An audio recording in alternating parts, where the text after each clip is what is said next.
Welcome to another episode of the Kinvestor Report, where I chat with industry experts to discuss the market, commodities, stocks, and the economy.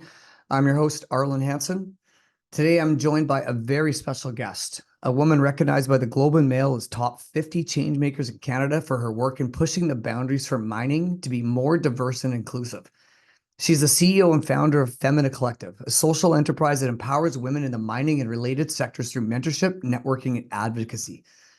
I recently met her at the PDAC and thought she was just one of those humans that you can't forget. She's a leader, shows up with authenticity and integrity, and certainly not too scared to put on the gloves to fight for her cause, literally, and we'll get into that later. I'm really looking forward to seeing how we can open the eyes and hearts of our listeners today on this channel to bring more inclusivity to all walks of life, instead of shutting it off to different perspectives and skill sets that could improve our industry with collaboration. None of this interview is investment advice. I'm not an investment advisor, neither is Beth or a financial planner. If Kin or myself has any financial interest in the companies mentioned in today's interview, it will certainly be disclosed. Do your own due diligence. If you like this video, you can tap that like and share button below, support Beth and myself, and be sure to subscribe to our channel so you don't miss any of our latest videos. So with that all out of the way, I'd like to introduce you to Beth Borody. Beth, how are you today? I am doing great. I'm really excited to be here and be able to have this conversation with you. So thanks for having me. Yeah, right on. So let's just get into a little bit of your history. You've been in the mining game for a while. Can you just tell us where you came from and how you got here? Absolutely. I always like to start this by saying mining is never a place that I thought I would end up. So I've been in the industry for probably just over a decade, both directly and indirectly now. But my background is actually all in community development and socioeconomic development in sub-Saharan Africa. And I first really started interacting with mining in a serious way when I was running a business in Ghana, West Africa, that was looking at socioeconomic development opportunities through taxation for communities. And some of these communities ran up into some of the mining communities in Ghana. And so I started kind of seeing and understanding a little bit about the mining landscape. And when I moved back to Canada in 2015, I had a mentor of mine who is fairly well known in the Canadian mining scene.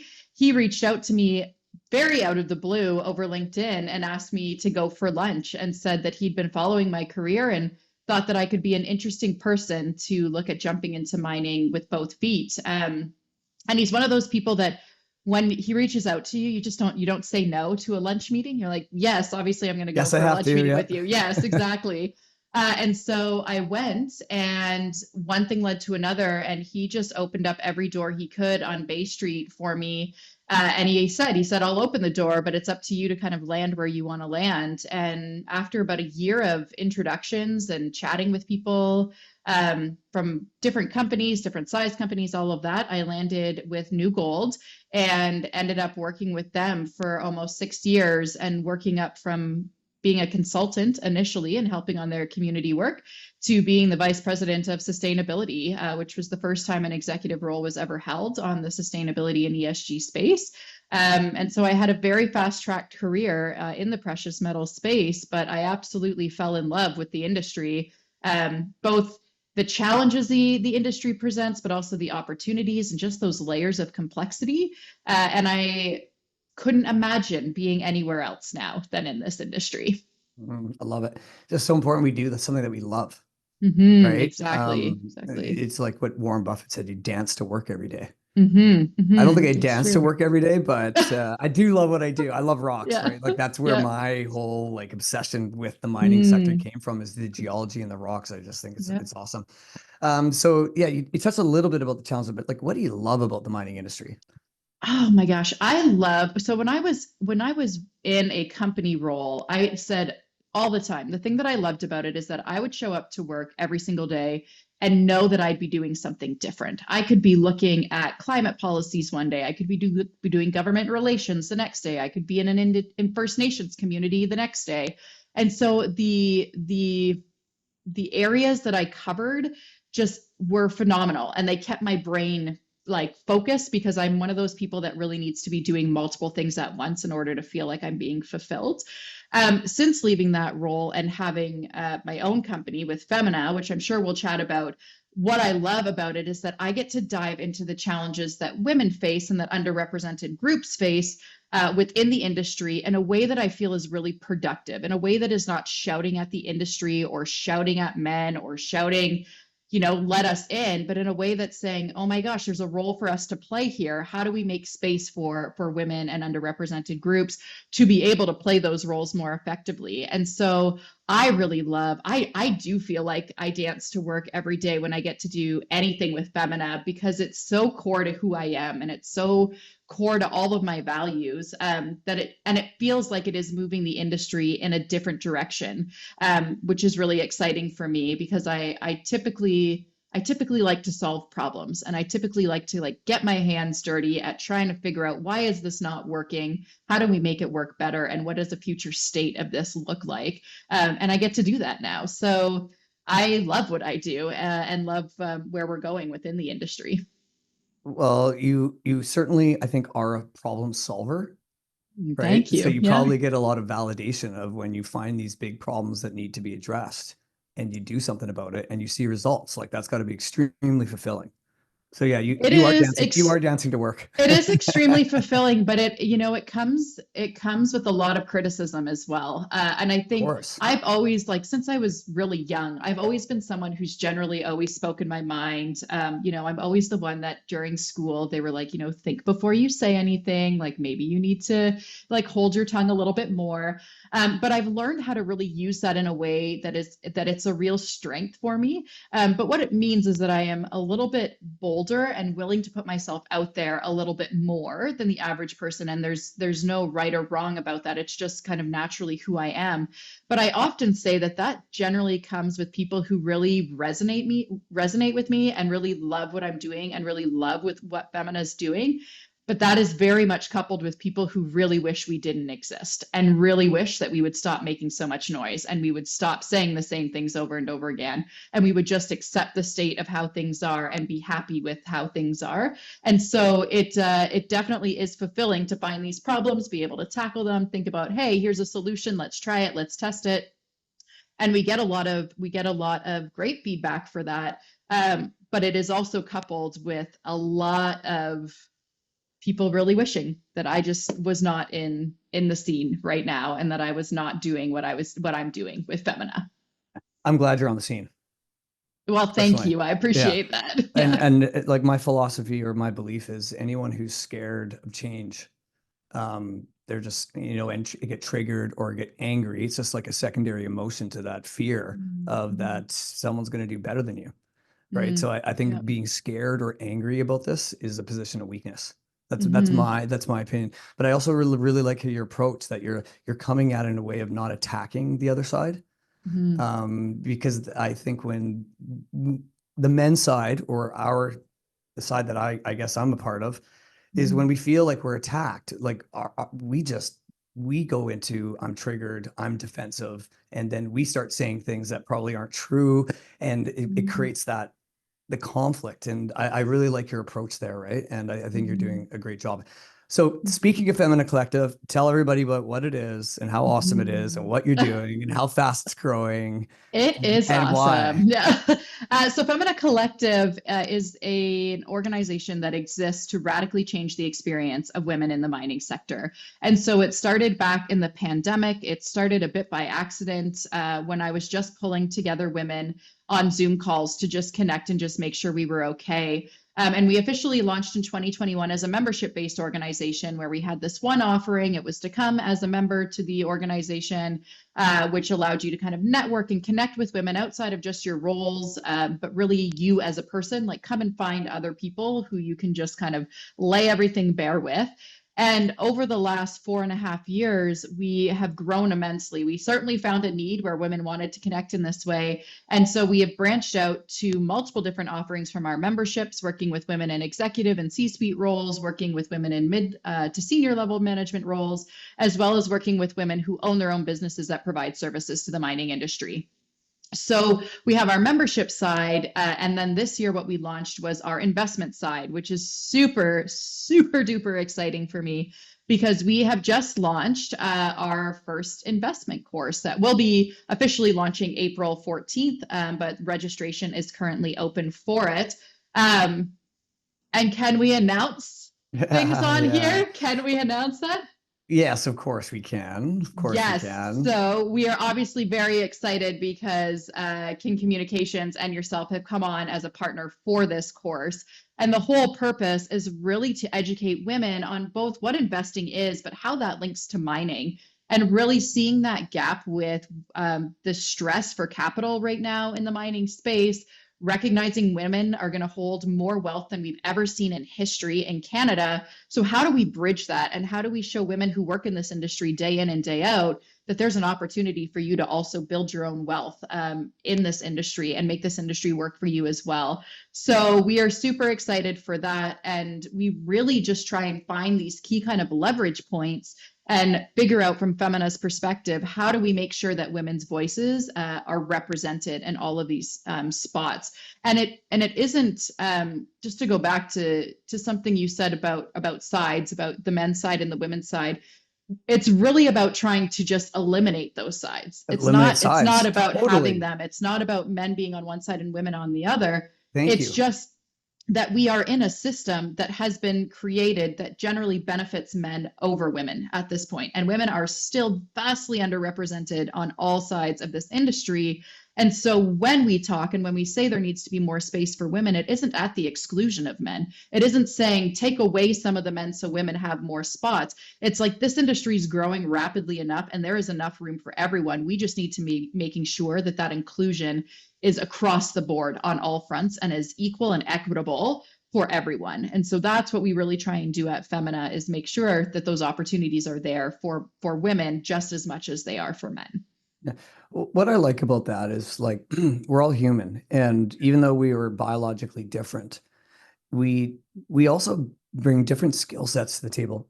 Excuse my language here. Sorry, my throat. And I just think that there's skill sets that women bring to the table that men don't have.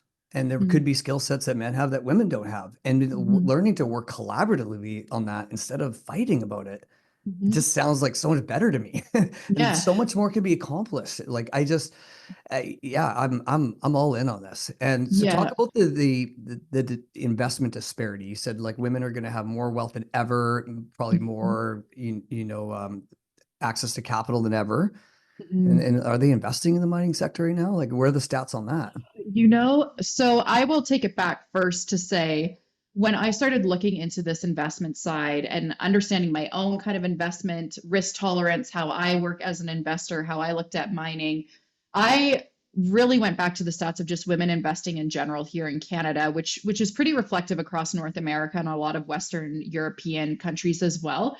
But the fact of the matter is that women weren't even able to access their own credit, mortgages, bank accounts in some places on their own without either a father, a husband, or a brother's signature on it until the 1980s. So I was born in 1987, which means my generation is the first generation of women in North America to be able to actually generate our wealth independent of a male figure in our life.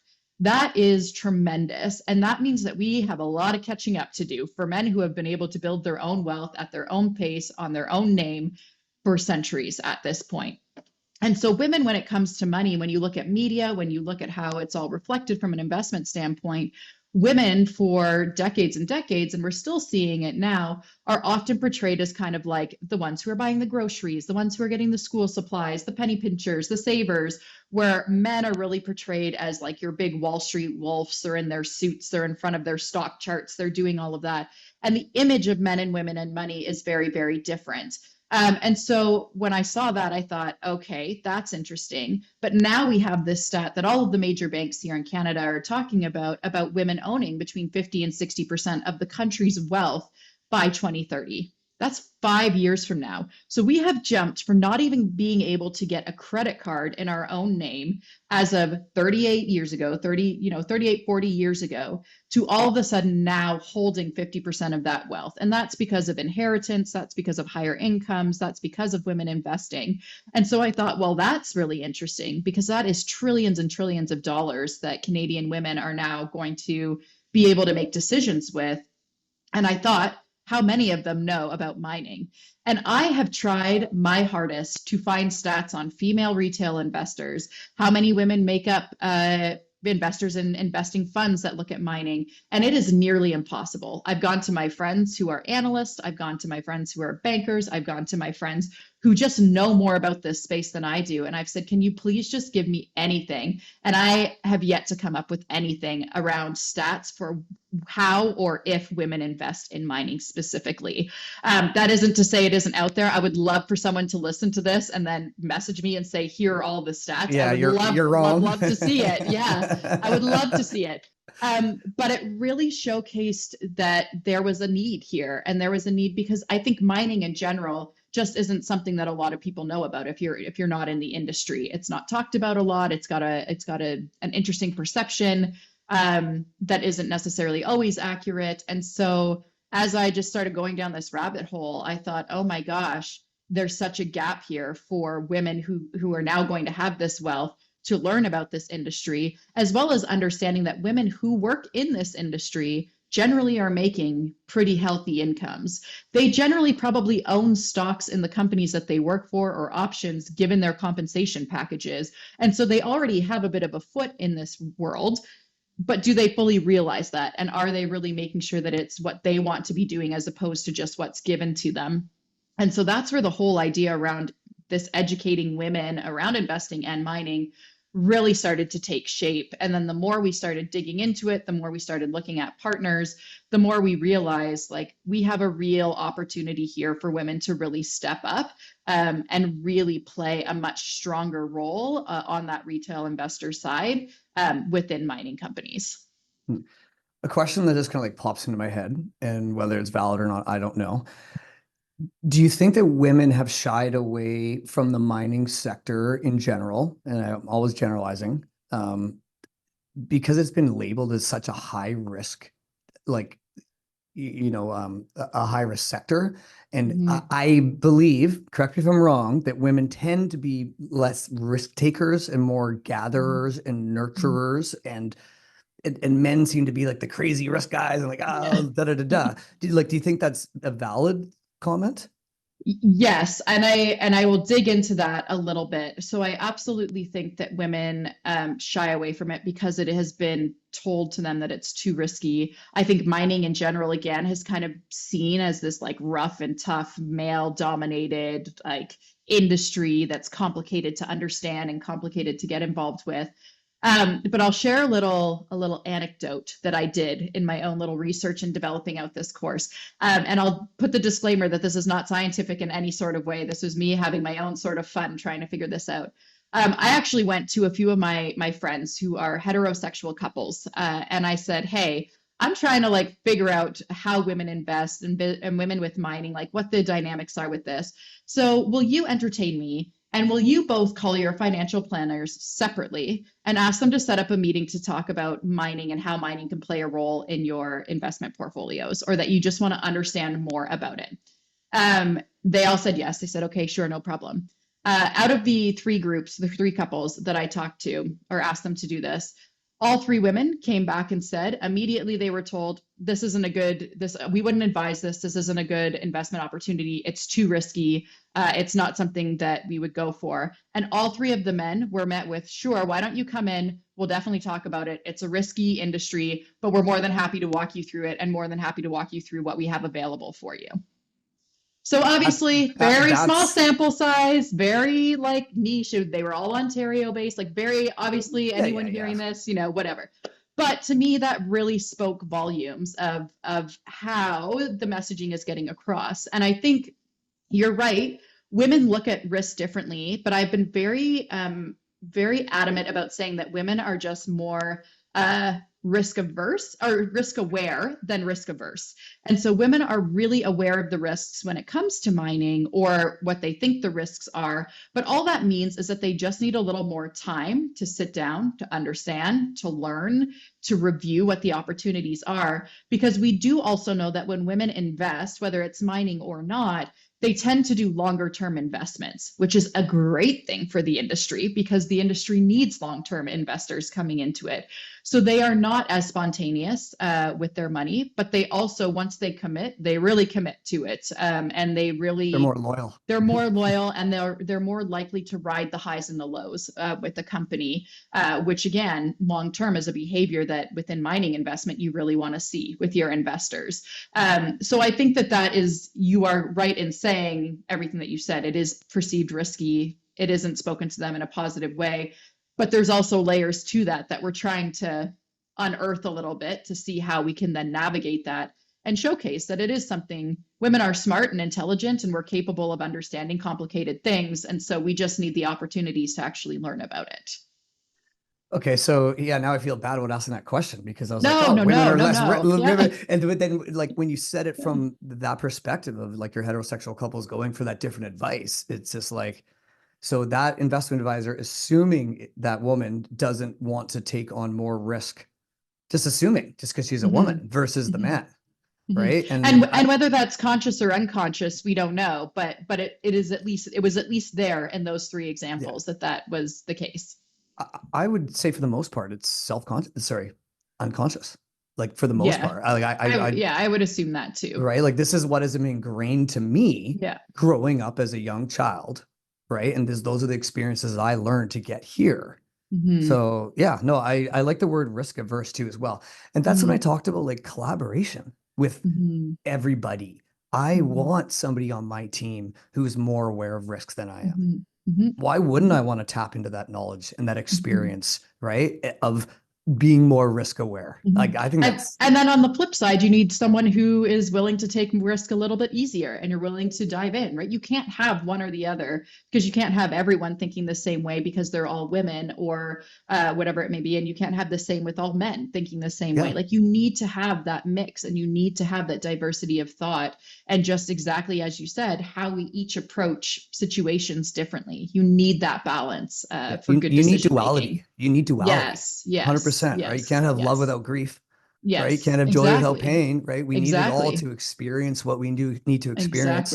Exactly. Right? I think like one of the things that when I look back at how Femina has developed and where Femina goes, and even with this investment course, one of the things that when I say I get kind of criticism on this, one of the things that I am labeled as right off the bat is this extreme feminist who hates men, who never wants to involve men, who's just out to, destroy all the men in mining. And the only piece of truth that is in that is that I will claim the badge of feminist proudly. Feminism is about inclusion and is about that inclusion for everyone. And I will proudly say that I am a feminist. My husband for my birthday last year bought me a Letterman jacket that has feminist across the back, so that, it's out there and it's part of my identity.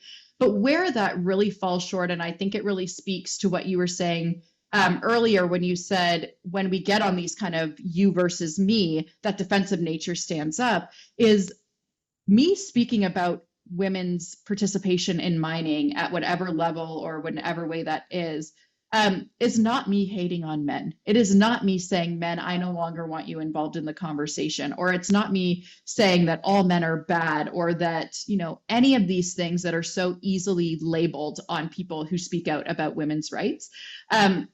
And I think I think about this a lot from the fact, I have a husband, I have a son who's 9 years old. My son is growing up with an immense amount of privilege around him, just in the nature of how he's growing up. And I often have conversations with him where he will be like, why do you only talk about women? Where are the men in these conversations? And why don't we talk about men too? And why don't we talk about boys? And I feel like I have such a responsibility for bringing him up in a way that he, speaking to your duality, that he has the ability to grow up knowing that it is safe for him to also express both sides of himself. Because I think as much as we talk about women being these feminists and, whatever, being these picketers and all of these sorts of things, we also have to recognize that our society and our system, and particularly when you look at industries like mining, oil and gas, heavy industry, they have not been conducive for men to be able to come to the table and be curious, be vulnerable, be open, be empathetic.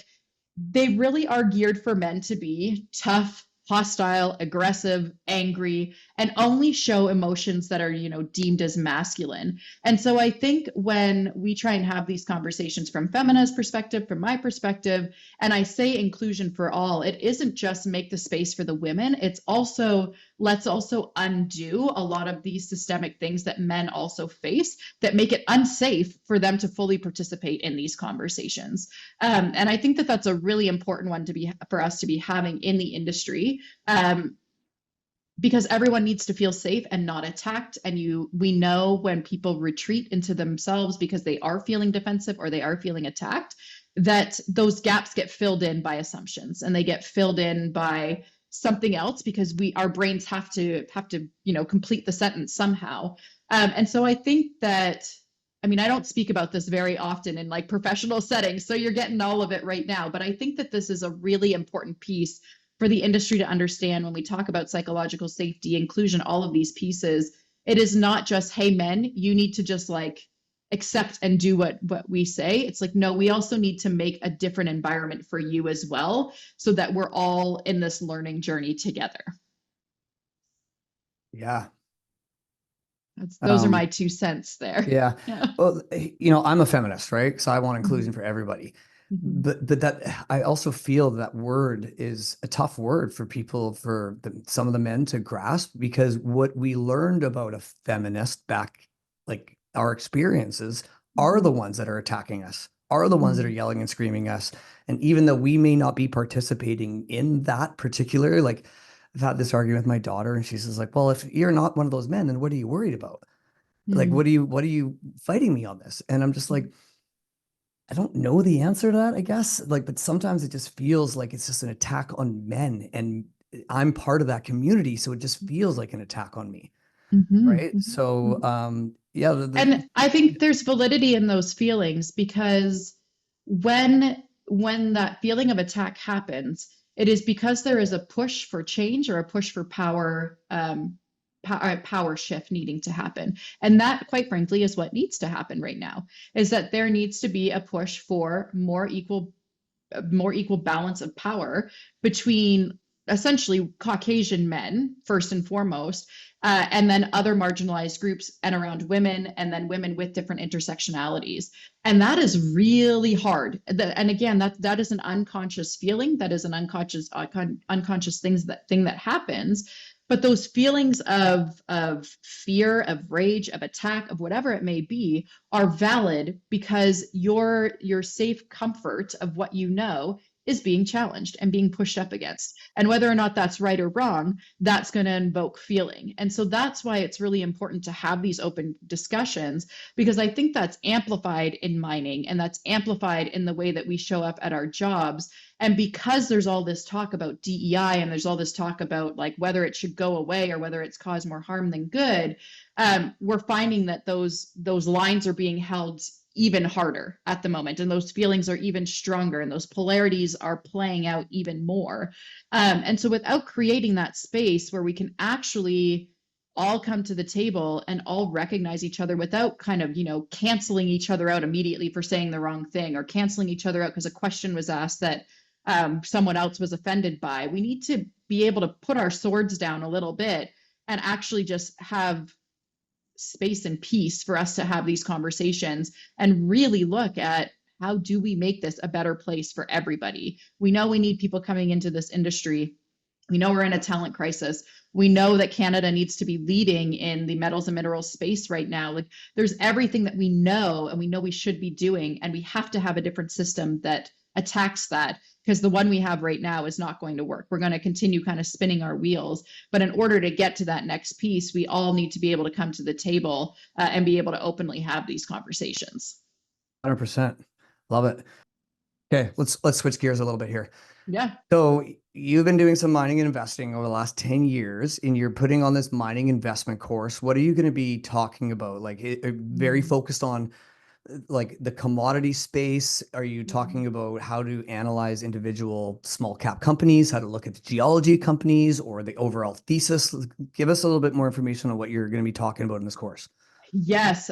So the very first thing is that I will say is that this course is purely educational. And so it really is the first course that we are launching that is really focused on, there's kind of twofold: the foundations of investing in your own financial planning, your financial management, how you look at your own risk tolerance, how you look at your money and your perception of money, and being able to have control over that. And so we have partnered with Nicola Wealth. So they are coming in to facilitate all of those sessions, which is really great because it'll be actual advisors coming in and supporting on that.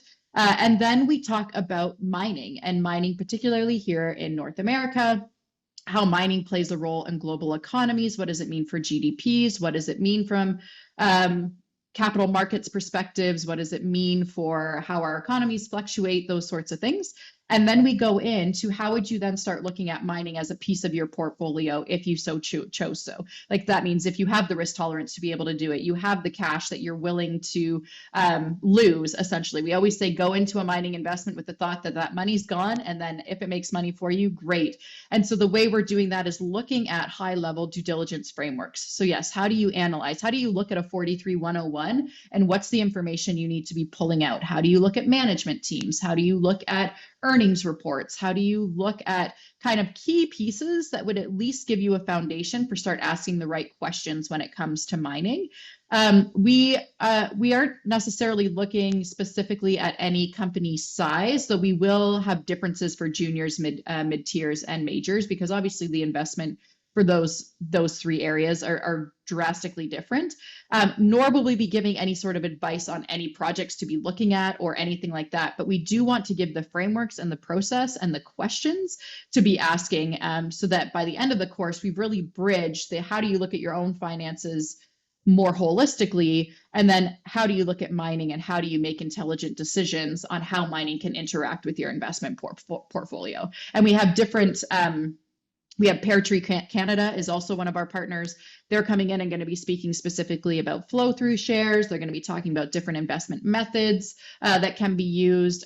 We have some women who are experts on the due diligence and M&A side who are coming in to talk about frameworks, to talk about how you look at mining companies and assess all of that. So we have a pretty strong roster of facilitators for each of our modules to make sure that we are giving the best information we can so that women can really start this kind of learning journey. What I really like about that is actually giving some tools for some women that are in the industry side, like the geologists and the engineers and the sustainable side, like allowing them to access the wealth creation of the investment side a little bit more, right? Like I Mm, could imagine that when you're sitting as a geologist and you're seeing all these finance guys make all the money off your totally, hard work, off of your totally, drill hole, totally, you're like, totally. hey, wait a Wait second, a right? second. That you might have Yeah. just got a bunch of, maybe some options in the company or whatever, but you don't Yeah. really know what to do with them or how Yeah. to take opportunity to make sure that you're getting paid for your work, Yeah. right? So Yeah. I think that's awesome. Yeah. The other thing I love about your Femina Collective is like I find that women tend to be much more collaborative. Right. Mm-hmm. I think that men, when you get them in a group of like 20 or 30, you just get conflict. Your egos get in the Oh, way. You want to interesting. be Yeah. smarter. You want to, Mm-hmm. I'm going to be the most powerful person in this room. So I'm going to do Mm-hmm. this on my own. I don't need your help. I'm just going to do this. And I see like a totally different like mentality amongst women that I think is beautiful. It's Mm-hmm. collaboration, right? Mm-hmm. You guys want Mm-hmm. to support each other. You guys aren't fighting. You're like, let's do this together. And I see this so We much of that on the ego side of men. And it just like, no, man, we don't need to be lone wolves here either, right? Like yeah. we can tap into other men for support, and Yeah. it's not weak to tap into other resources and other men. It's not Yeah. weak to tap into the knowledge of women or anything. And Yeah. it's an ego thing for men that I think that we all got to look at ourselves on. And we all have a purpose Mm-hmm. of an ego. Our ego protects us from something, Mm-hmm. right? Mm-hmm. But I think it gets in the way for a lot of people or a lot of Yeah. men. I can't see for a woman. I've never lived in a woman's body, so I don't know. Yeah. Well, I think that Women certainly compete. And again, I think that that is because there's only ever been so much space for us. And so we have been trained to compete against each other, particularly for like high level or more kind of powerful roles. And so we really try and not do that. We really try and recognize that we're all here for the same purpose. We're all here trying to drive towards the same piece. We don't do that perfectly. I'll say I'm an extremely competitive person by nature, which again is like both a strength and a weakness. I compete in all areas of my life, to the detriment of myself sometimes, where I'm competing against myself at moments. But what that really does is I have to really check myself with Femina and really check myself with how I'm leading the organization to ensure that we are not competing against other women's groups, other women who are doing similar things as us, other women who may not like us, but we're not going to compete with them. And it's hard. It is hard because ego does play a big role in it. Everyone wants recognition. Everyone wants those types of pieces.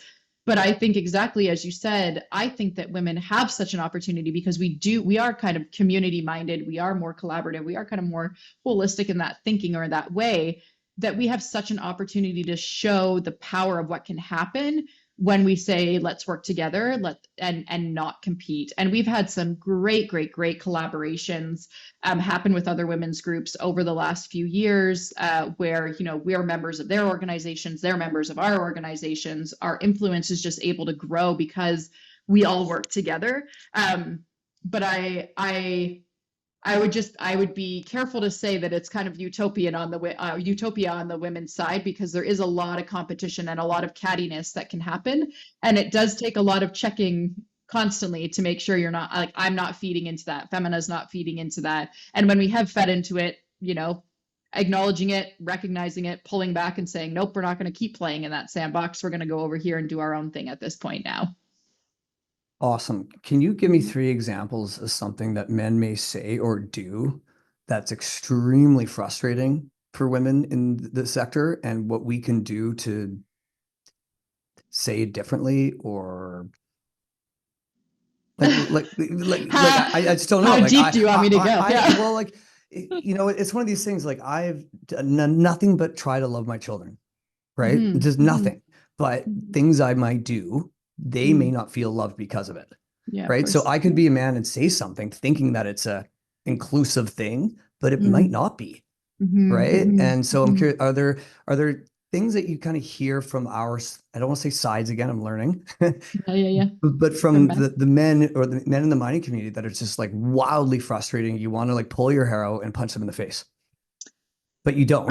Yes, I will stick to generalizations on this, but absolutely there are. And the first one I'll say is one that I always find a little entertaining, so I have some phenomenal male colleagues who I've made and relationships that I've built with in this sector over the last 10 years. And I'll see them now at conferences, and I'll see them at different events and things like that. And, we always like hug and hi and how are you? And, all these sorts of things. And I'm always told, and I asked some other Femina members if they experience this, and they have experienced this, where these guys will come up to me and they'll say, oh my gosh, I see that you host your calls and you do this, and Femina's doing these events. And I would feel so weird coming into it because I'd be the only man. And so I just feel like I feel really uncomfortable in that situation. And I always laugh in the kindest way possible and say, welcome to what it's like to being a woman in this industry, where we are always the only woman in the room. Like, we are always the only one. And so come to our meetings and be the only man and sit in that discomfort and feel what it feels like. Like, we're going to try and make sure you feel welcome, and hopefully you actually leave not feeling uncomfortable. You feel welcomed. But that is what it is like to be a woman in this industry, is to be the only person in the room like you. So that's one that always gets me whenever it's told to me. I think another thing, especially for younger women, is there is a real tendency for some of the older generations to be very patronizing to women, to young women, and they feel like they have to really encourage us and support us. I used to work with someone who used to tell me all the time, you're just like, I feel like you're a daughter to me. I feel like you're a daughter. And I know that his intention was good with that statement, but it also put me in a bucket of that like power dynamic of he felt like a fatherly figure to me, which meant he wasn't treating me as a professional and wasn't seeing me as a professional. He was seeing me as this younger person who needed this guidance and needed this support in a very kind of fatherly way. And that's not what I'm looking for. That's not what women are looking for when they're coming to work. Mentorship and that sort of thing is very different. But when it becomes patronizing and becomes that paternalistic type feel, that's incredibly frustrating because you get stuck in that and it's really hard to move out of that on that feeling. So that would be the second one I would say. And the third one is like, stop telling us that it's good enough as it is. Stop telling us that we already have everything and that why are we not just happy with what we have? We are still only globally anywhere, depending on the stats you look at, between 12 and 15% of the global workforce in mining. We do not have it all. We do not have systems that allow us to have it all when it comes to having families and working and still being caregivers and all of those sorts of things. And so instead of saying, why aren't you happy? Maybe just ask the question of like, what else can we be doing? What else are you looking for? And what else can be done? And how do we all do this together? Because I get told all the time, what's your problem? You got to an executive role. You were making like huge amounts of money. You now have a company that you run yourself. What more could you possibly want in this? And it's like, I want every person to have an equal opportunity in this industry. That's what I want. And I get that I have worked my ass off to get to where I am, and very hard, like I have very hard work that's put in, and every woman deserves to have that role. And the reason I will say is I have had the career that I've had is because there are phenomenal men out there who have taken chances on me, and they have said, yeah, I see the potential in you and I'm going to give you this opportunity. And like, I always credit my past boss as being one of the most phenomenal people in this industry, who just recently appointed another 2 women onto his C-suite level team. So his executive team, which is phenomenal to see. And so it's just like, stop asking the question of why aren't we just happy with what we have?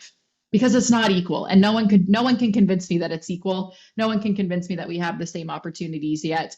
And so until we see those numbers reflect it, we're going to keep asking for it and keep working for it. I'm actually floored that someone would even say that. Like, to Oh me, my gosh, I get it now. time. Yeah, I get it now that you've talked about it. But like, Yeah. that's just never a thought that would ever cross my head. So I would like never think about saying like, why can't Yeah. you be happy with having less than me? Like, oh, But it's because there's this thought that we no longer have less. People think that we have equal opportunity because there are women in executive roles now, because there are women on boards, because there are women in these areas. They think, well, if they got there, then that means it's equal for everyone. And it's just not the case. It's just such a weak argument. And it's really frustrating to have to keep explaining that over and over again to people. yeah. Okay, so the devil's advocate in me here gets worried about all the shitty people out there now hearing about all this wealth that's coming into the mining sector from women and thinking they can take advantage of it.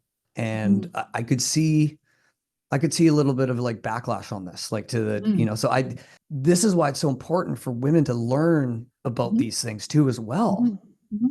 This is exactly it. I mean, I think it's a great question and it's a great comment to make, because you're absolutely right. And again, this is why it's so important for women, not even just from a mining investment standpoint, but for women to understand how to manage their money and how to be financially literate and how to understand how they invest and what their profile is. And so, I look at groups that are out there that do financial planning and who are specifically looking to women. And they are also, our niche is the mining side and combining mining and investment. But there are other groups out there that are looking at women and teaching them about investment from a VC standpoint, an angel standpoint, looking at how do you actually do due diligence on startup companies. Like, there is this push for female financial literacy, because we want to make sure that when women are holding all of this wealth, and as we're holding it now, and as that continues to grow, that all of the education is there for them to be able to make those informed decisions, so that you see less of that kind of shitty behavior and less of that kind of people taking advantage of women.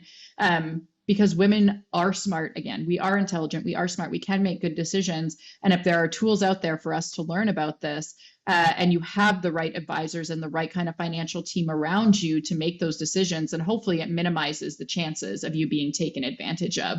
But that certainly is a really big risk, and one that people should be aware of. And so we're doing our part on that by saying, hey, let us teach you the basics about, if you're going to look at mining, what do you need to be looking at? What is the industry doing? What are the risks? How do you manage that?